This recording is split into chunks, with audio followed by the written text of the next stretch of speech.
নমস্কার সুধী দর্শকবৃন্দ ও শ্রোতাবৃন্দ। আজ আমরা এক বিশেষ জিনিস নিয়ে আলোচনা করিব, যা হইল মনঃসংযোগ।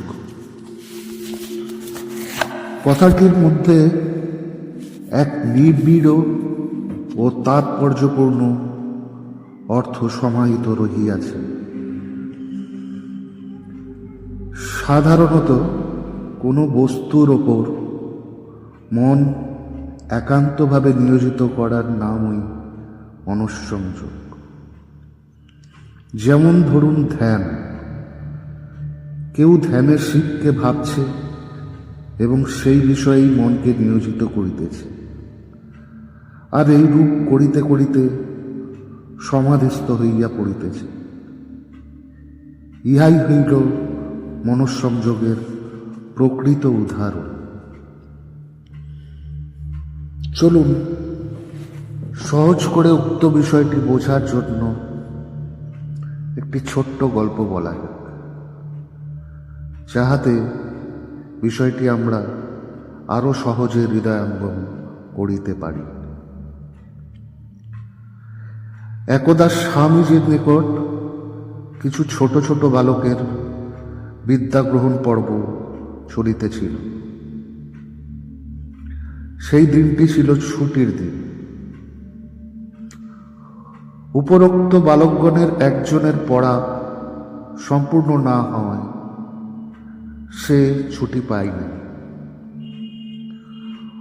অন্য বালকেরা যখন খেলাধুলায় মগ্ন ছিল, সে তখন তার অসমাপ্ত শিক্ষা পর্ব সম্পূর্ণ করার প্রয়াস করিতেছিল।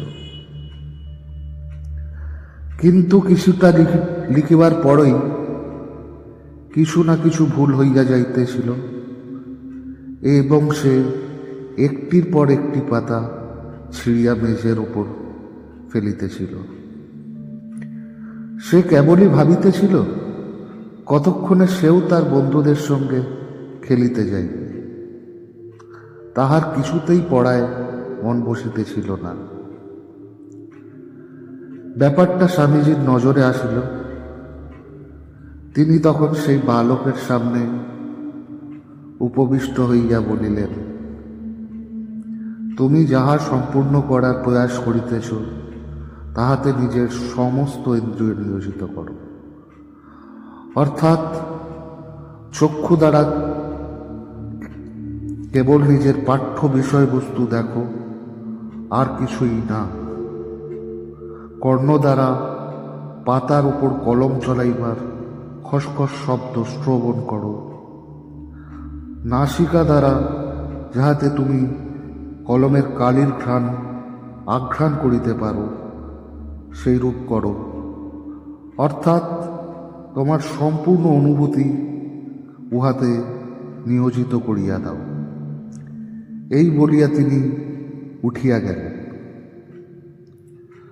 বালকও শোনামাত্র সেই পদ্ধতি অবলম্বনপূর্বক নিজের অসমাপ্ত অধ্যায় অতি সহজেই পরিসমাপ্ত করিল এবং সহাস্যবদনে তাহার বন্ধুদের সহিত খেলায় যোগদান করিল।